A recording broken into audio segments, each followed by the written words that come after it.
kami kelompok 10. Kali ini kita akan bahas topik yang sangat dekat dengan masyarakat, yaitu analisis efisiensi dan efektivitas laporan keuangan pemerintah desa dan dana desa.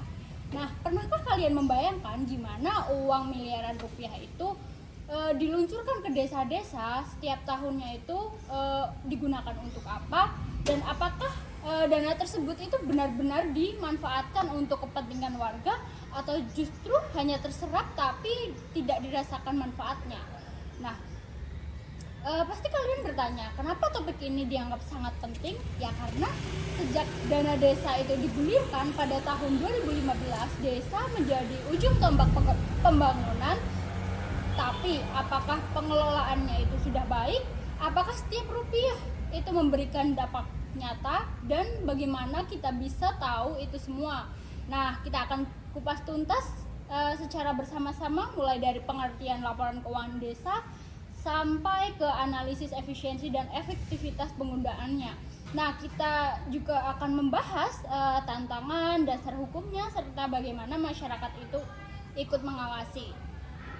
Nah, hari ini saya nggak sendirian, dan saya sudah hadir bersama saya narasumber-narasumber yang keren ini yang akan menemani saya selama beberapa menit ke depan. Di sini ada Mbak Agustin dengan NPM 2240 104202 yang akan menjelaskan dasar-dasar laporan keuangan desa, dan selanjutnya ada Mas Edo dengan NPM 2240 104206 yang akan mengupas analisis efisiensi dan efektivitas penggunaan dana desa, dan ada juga yang terakhir itu Mas Ferdi dengan NPM 22101019 yang akan membahas tentang tantangan implementasi dalam laporan keuangan desa. Nah, langsung saja kita mulai podcast pada hari ini. Oke, kita akan langsung mulai ke pembahasan dari pondasinya dulu. Untuk Agustin sebagai orang pertama yang akan membagikan insight, boleh dong dijelaskan ke pendengar kita apa sih yang dimaksud dengan laporan keuangan pemerintah desa dan dana desa itu, serta apa saja tujuan dan manfaatnya. Baik, sebelumnya terima kasih atas kesempatan yang Mbak Betty berikan ya. Jadi laporan pemerintah itu adalah laporan yang disusun oleh pemerintah desa sebagai bentuk pertanggungjawaban atas pelaksanaan anggaran pendapatan dan belanja desa atau APB desa selama 1 tahun anggaran. Nah, sedangkan dana desa itu bersumber dari anggaran pendapatan dan juga belanja negara atau APBN yang diperuntukkan bagi desa dan ditransfer melalui anggaran pendapatan dan belanja daerah atau APBD kabupaten atau kota. Nah, dana ini nantinya digunakan untuk membiayai penyelenggaraan pemerintah seperti pembangunan, pemberdayaan masyarakat, dan juga pembinaan kemasyarakatan desa. Nah, pelaporan penggunaan dana desa ini wajib dilakukan secara periodik dan bertanggung jawab. Nah, ini tuh digunakan untuk memastikan dana tersebut digunakan secara tepat dan secara tepat sasaran ya, dan sesuai dengan peraturan yang berlaku. Nah, pada pelaporan penggunaan dana desa ini terdapat meliputi laporan realisasi fisik dan juga keuangan kegiatan yang dibiayai oleh dana desa, lalu bukti pertanggungjawaban penggunaan desa, dan evaluasi kinerja pelaksanaan kegiatan yang dibiayai dana desa. Nah, selain itu ada juga tujuan laporan keuangan pemerintah desa dan dana desa. Nah, ini tuh bertujuan untuk transparansi, yang berarti masyarakat ini dapat mengetahui bagaimana uang desa itu dipergunakan. Lalu akuntabilitas. Nah, ini tuh pemerintah desa bertanggung jawab atas pengelolaan keuangan tersebut. Lalu sebagai evaluasi dan juga pengawasan, nah ini itu pemerintah desa, dan itu memudahkan BPD, inspektorat atau pihak eksternal seperti BPK dalam melakukan pengawasan. Lalu sebagai juga perencanaan dan juga pengambilan keputusan. Nah, ini berarti mereka bisa menjadi dasar dalam menyusun APB desa berikutnya. Lalu perencanaan dan juga selanjutnya itu sebagai perencanaan pengambilan keputusan. Nah, ini tuh menjadi dasar dalam menyusun APB desa selanjutnya berikutnya. Lalu selain tujuan juga terdapat manfaat. Nah, manfaat bagi masyarakat itu mereka bisa mengawasi dan memastikan bahwa dana desa benar-benar dimanfaatkan untuk kepentingan publik, bukan kepentingan pribadi. Lalu manfaat bagi pemerintah kabupaten atau kota, mereka itu bisa mengevaluasi dan juga mengawasi kinerja desa secara administrasi maupun secara substantif. Lalu manfaat bagi lembaga pemeriksa seperti inspektorat atau BPKP, LKPD jadi dasar audit dan juga evaluasi penggunaan dana desa. Nah, pada intinya itu laporan keuangan pemerintah desa pemerintah desa ini tidak jauh berbeda dengan yang sebelum-sebelumnya dari pusat dan juga daerah. Komponennya tetap sama, itu seperti terdapat LRA, LPSAL, neraca, LO, LAK dan juga LPE. Nah, dasar hukum pada materi ini itu terdapat pada Undang-Undang Nomor 6 Tahun 2014 tentang Desa dan juga Permendagri Nomor 20 Tahun 2018 tentang Pengelolaan Keuangan Desa. Nah, yang paling penting itu dengan adanya laporan ini masyarakat bisa menjadi lebih partisipatif dan juga melek anggaran ya. Jadi bukan cuman pemerintahnya saja yang aktif, akan tetapi masyarakat juga ikut terlibat begitu. Wah, menarik banget ya ternyata. Nah, kalau kita bahas soal efisiensi dan efektivitas nih, Edo, kamu bisa bantu jelasin nggak gimana caranya menganalisis efisiensi dan efektivitas daripada dana desa itu sendiri? Oke, baik. Jadi sobat pendengar, efisiensi dalam konteks laporan keuangan pemerintah desa mengacu pada sejauh mana sumber-sumber daya baik dari dana, terus ada tenaga maupun waktu digunakan secara optimal.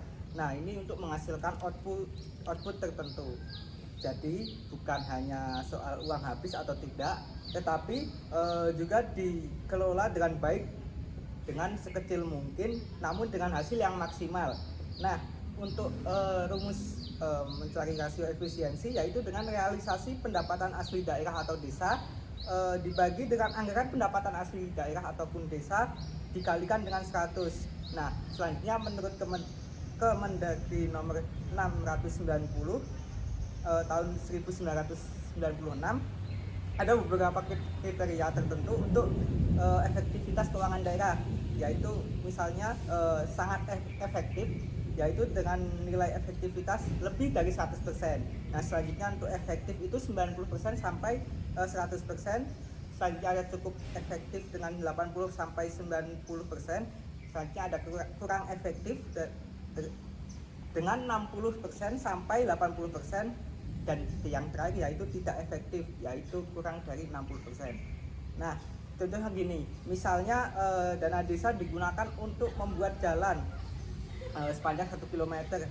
Kalau satu desa menggunakan proyek ini dengan dana 100 juta, tapi desa lain dengan medan yang sama menghabiskan 180 juta, maka bisa dikatakan bahwa desa yang pertama lebih efisien daripada desa yang kedua. Nah, selanjutnya dalam analisis laporan keuangan, efisiensi bisa dilihat dari perbandingan anggaran dan realisasi belanja anggaran. Nah, output yang dihasilkan persatuan biaya. Selanjutnya rasio analisis antara biaya input dan volume kegiatan. Nah, peran laporan keuangan desa sangat penting, yaitu untuk menilai itu semua. Dari laporan realisasi anggaran, kita bisa lihat apakah belanja desa digunakan dengan baik sesuai rencana atau justru ada pemborosan. Kalau realisasinya tinggi tapi outputnya tidak jelas, itu bisa dikatakan inefisiensi. Nah, selain itu efisiensi juga bisa dikaji dari rasio biaya operasional terhadap total belanja desa atau dari perbandingan antara tahun untuk melihat apakah ada perbaikan pengelolaan. Nah, tantangan dalam menjaga efisiensi di tingkat desa itu yaitu kurangnya kapasitas SDM dalam merancang anggaran berbasis output. Nah, selanjutnya ada minimnya sistem monitoring internal sehingga pengendalian biaya lemah. Selanjutnya ada pengadaan barang dan jasa yang tidak kompetitif. Dan terakhir yaitu kadang juga ada intervensi dari politik atau kepentingan kelompok yang menyebabkan belanja tidak rasional. Makanya penting banget dilakukan pembinaan atau audit berkala untuk aparat pengawas. Nah, selanjutnya untuk efektivitas dalam konteks laporan keuangan pemerintah desa adalah sejauh mana dana desa yang dibelanjakan mampu mencapai tujuan atau hasil yang direncanakan, terutama dalam konteks peningkatan kesejahteraan masyarakat. Kalau efisiensi kan berarti bicara mengenai hemat. Nah, sedangkan efektivitas bicara mengenai bermanfaat atau tepat guna. Nah, untuk rumus efisiensinya itu realisasi belanja daerah atau desa dibagi dengan realisasi pendapatan daerah atau desa dikali 100%. Nah, menurut Kemendagri tahun nomor 690 tahun 1996 ada beberapa kriteria yaitu tidak efisien. Nah, tidak efisien yaitu 100% ke atas. Nah, untuk kurang efisien itu di angka 90% sampai 100%. Nah, untuk cukup efisien itu 80% sampai 90%. Untuk efisien 60% sampai 80%. Nah, sangat efisien itu kurang dari 60%. Nah, jadi bisa aja dana digunakan dengan hemat tetapi nggak efektif kalau hasilnya nggak sesuai target. Misalnya dana digunakan untuk membeli alat pertanian modern. Nah, tetapi karena masyarakat tidak dilatih menggunakannya, alat itu mangkrak atau tidak digunakan. Nah, itu efisien dari sisi pembelian tapi tidak efisien dari segi pemanfaatan nyata. Nah, efektivitas biasanya dinilai dari tingkat pencapaian output dan outcome program. Nah, dampak nyata terhadap kehidupan masyarakat. Selanjutnya ada partisipasi masyarakat dalam perencanaan dan pelaksanaan program. Nah, berarti dalam laporan keuangan kita bisa lihat apa saja kegiatan yang berdampak langsung.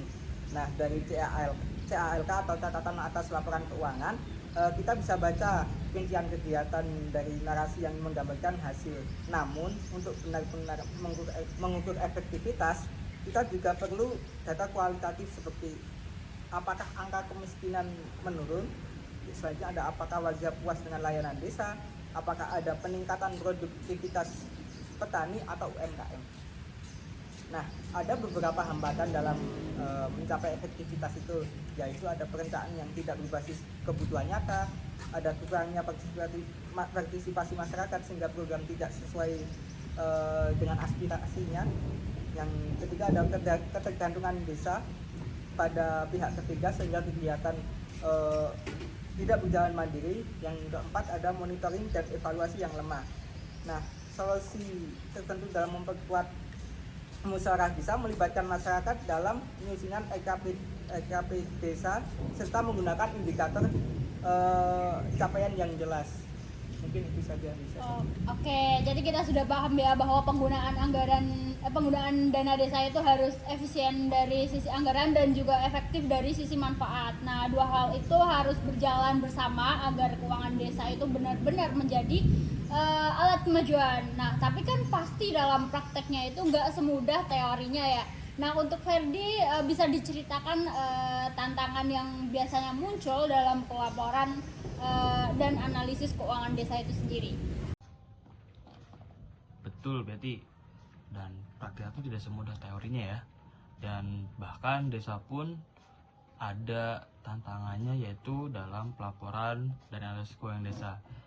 Yaitu masih banyak desa yang menghadapi tantangan teknis maupun struktural dalam menyusun laporan keuangan yang baik. Yang pertama tuh tentunya kapasitas SDM yang terbatas, banyak aparatur desa yang belum memiliki latar belakang akuntansi atau keuangan, serta pelatihan belum merata sehingga pemahaman soal pencatatan berbasis akrual atau standar pelaporan belum kuat. Lalu yang kedua minimnya pemanfaatan teknologi informasi di mana sistem keuangan desa seperti Siskedes kadang belum optimal digunakan karena keterbatasan internet atau perangkat. Beberapa desa masih mencatat secara manual yang dimana rawan kesalahan dan tentunya lambat. Yang ketiga, kurangnya pendampingan dan pengawasan. Camat, pendamping desa, maupun inspektorat kadang memiliki beban wilayah yang luas, sehingga pembinaan tidak maksimal dan yang mengakibatkan desa berjalan sendiri-sendiri tanpa supervisi teknis yang memadai. Yang keempat, tumpang tindih regulasi dan kebijakan yang berubah dengan cepat. Seringkali terjadi perubahan aturan penggunaan dana desa dari pusat tanpa kesiapan di tingkat bawah. Contohnya, saat dana desa dialihkan ke BLTT DD pada masa pandemi, desa di situ sangat kesusahan dalam menyusun ulang rencana keuangan. Lalu yang kelima, kurangnya kesadaran akuntabilitas, di mana beberapa aparat desa masih menganggap laporan keuangan sekedar beban administratif bukan sebagai alat transparansi dan perencanaan. Padahal, laporan keuangan yang baik bisa jadi alat pertahanan desa dari tuduhan penyimpangan. Dan yang keenam, potensi intervensi politik lokal. Penentuan kegiatan seringkali berdasarkan kedekatan atau tekanan politik, bukan berdasarkan musyawarah dan prioritas masyarakat. Wah, luar biasa ya Sobat LK Publik.